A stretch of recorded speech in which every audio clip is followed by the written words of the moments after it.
Gunpowder Milkshake is an action thriller starring Karen Gillan, Lena Headey, Michelle Yeoh, Carla Gugino, and Angela Bassett. The story follows Samantha, Gillan, who must team up with her estranged mother and her mother's colleagues to save a young girl from other assassins. I'm gonna let you know now that I have a lot of problems with this film, and here's why. The film had a turtle slow build up to the action. The pacing of this movie is super slow. I fell asleep on it twice before I got to the point where in the film where I can finally feel invested enough to finish it. And where's that point, you say? Very close to the end or climax. The problem lies with the film's runtime. This movie is 2 hours and some change long. Gone are the days of 1 hour and 30-minute films. That runtime is golden for action films and was designated to Hong Kong action films and American movies that are introductions to a franchise like Teenage Mutant Ninja Turtles or Mortal Kombat. It's perfect timing for setup, midpoint, and ending. Why do action movies have to be these cinematic masterpieces? This movie needed to get in and get out. It's a fun action thriller that's not thought-provoking or an art piece in any way.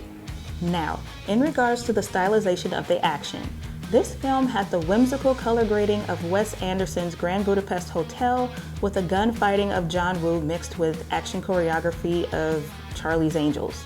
It had all that going on, and I felt like it was doing way too much.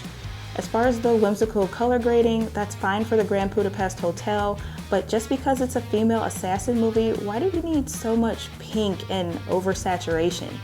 Doesn't it say feminine enough with the women just being there? The slow motion bullets flying and gun action reminded me of some classic John Woo films, and that's wonderful. The hand-to-hand combat, though, felt like they were trying to be Hong Kong inspired, but it came off really fakish or trying too hard like Charlie's Angels. I feel like if you don't hire a Hong Kong action choreographer, just go for grounded street fighting or spy action choreography that tends to be a mixture of both. On top of it all, they did something really silly in the beginning of the film. In the first 5 minutes of the film, we're introduced to Karen Gillan's character, Samantha, during a job.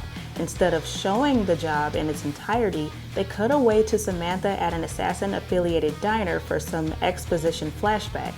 I think that was a terrible decision. Had they just showed the audience the stylized action that they were going for, the audience would have been better prepared for the rest of the film. I hope I'm wrong, but I think they're trying to pigeonhole Karen Gillan into emotionless robotic actress roles. This is the second one so far, the first being Nebula in the Marvel series. My favorite character in all this is Chloe, the little girl. If this does spawn a sequel, I'm eager to see her development in this assassin world. There is also a scene in this film that would have been so dope if they had gotten a great Hong Kong choreographer and a seasoned actor like Donnie Yen or Jet had done that scene. I feel like they would have killed it. It was a great concept, but poorly executed. Honestly, the best part of the film was towards the end.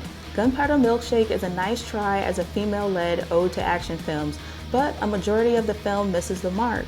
That's why I give this film a 6.5 out of 10.